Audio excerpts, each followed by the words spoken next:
República Portuguesa existe um acordo de cooperação jurídica e judiciária em diversas matérias, matéria penal, civil, mas neste caso estamos a falar em matéria penal. Portanto, o Estado angolano tem toda a legitimidade para executar os meios legais cabíveis para que os prófugos da justiça angolana sejam, portanto, objeto de perseguição jurídica no exterior.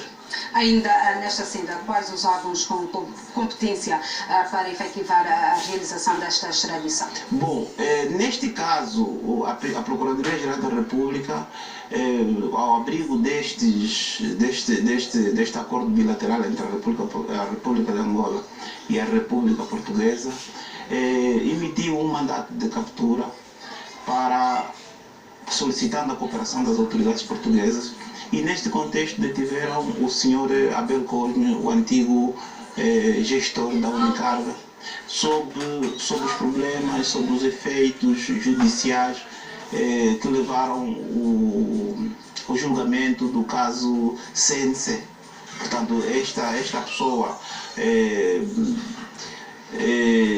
fugiu da justiça angolana, pensando que estando em Portugal estaria seguro, mas não foi isso que sucedeu. Portanto, estando em Portugal, foi objeto de detenção porque efetivamente as autoridades angolanas solicitaram a cooperação das autoridades portuguesas nesse sentido.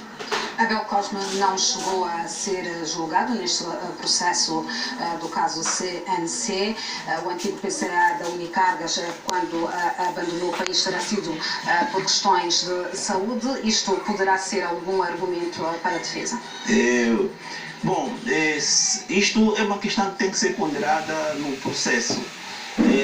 Todo o processo, todas as circunstâncias que militam a favor ou agravam a responsabilidade penal do Sr. Abel Cosme serão vistas no processo em causa.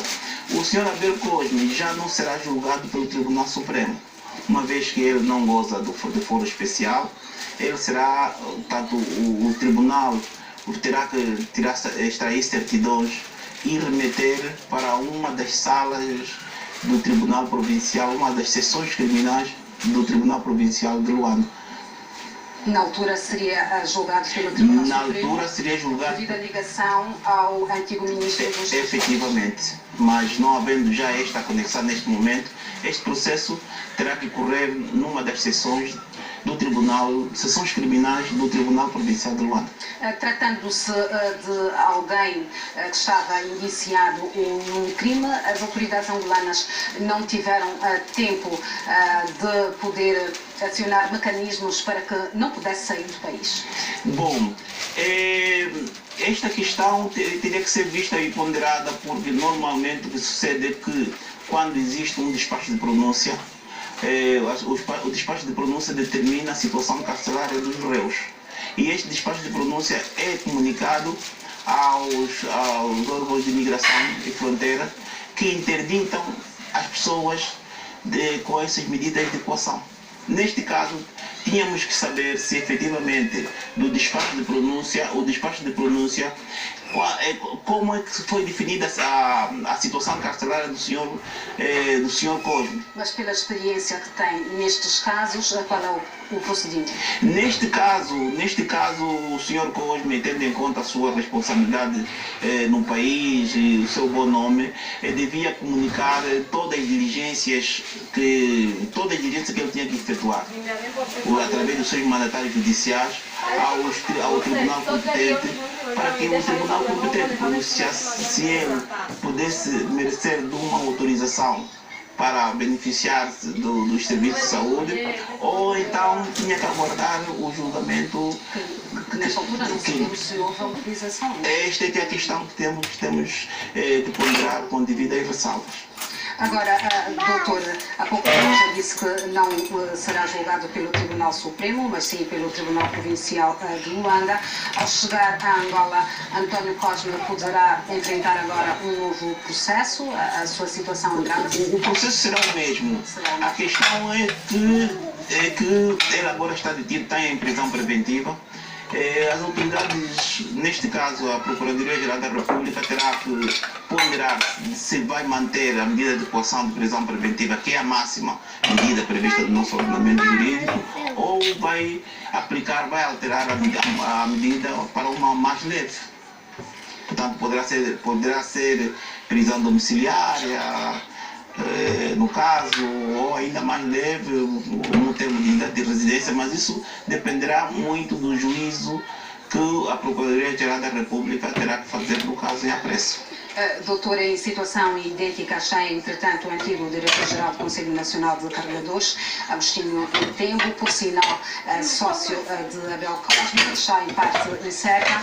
Caso regresse de livre vontade, poderá ter alguma complacência da Justiça angolana? Sempre terá o senhor Tembo, nada se beneficiará com fuga, porque até em contrário, ele goza do princípio da presunção de inocência.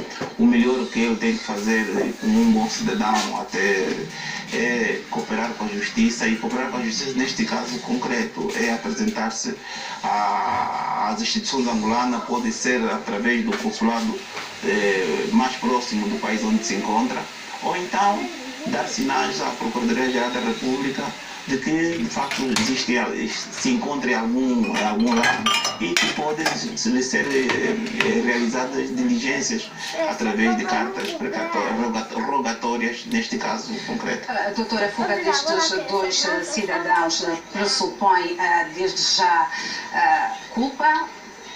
Não, ou nem por isso? Não, ainda assim goza do princípio da presunção de inocência, porque ainda não foram julgados, ainda não apresentaram a sua defesa.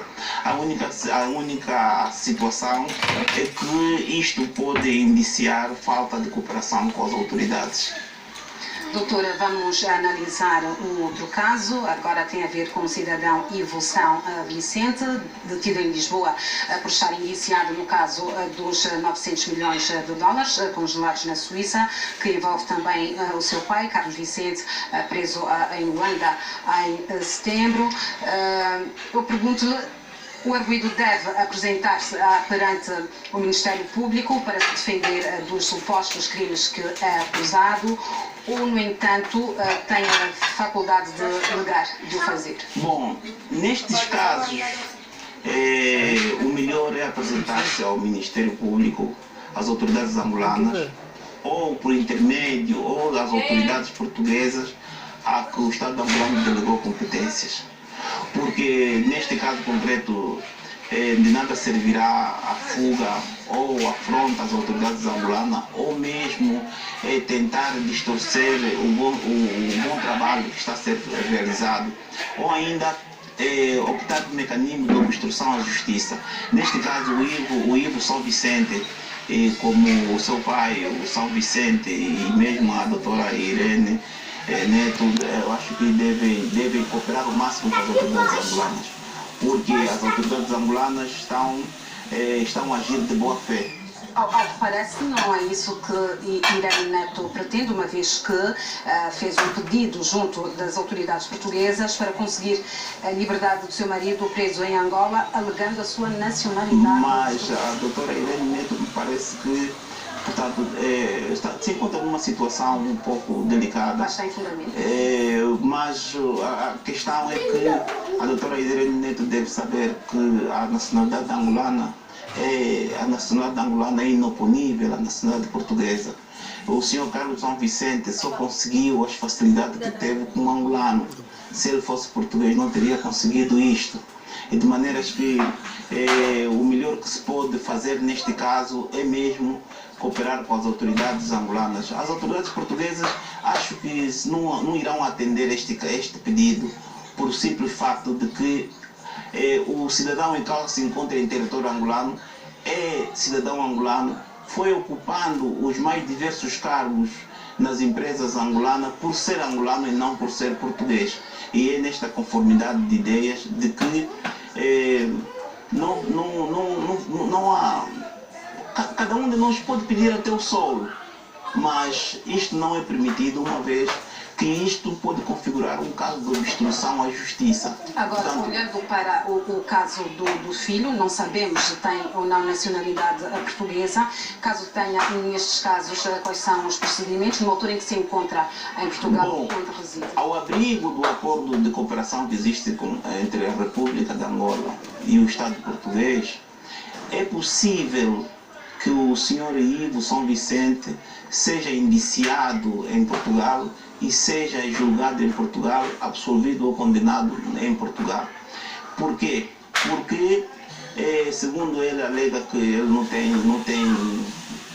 meios para vir a Angola, não tem família aqui em Angola e, portanto, aqui usando o critério da proximidade, as autoridades portuguesas, ao abrigo deste acordo e por delegação de competência do Estado angolano, podem sim julgá-lo e tomar todas as medidas legais cabíveis para o caso. Doutor, muito rapidamente, neste caso não se admite a extradição?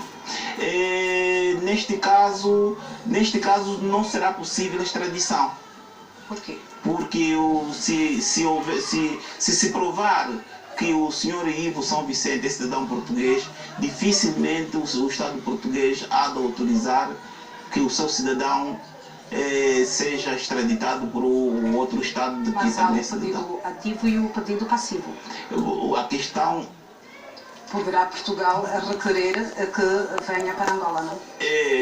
A questão é que as condições que existem, as condições que ele alega são de que ele tem mais condições em Portugal que em Angola.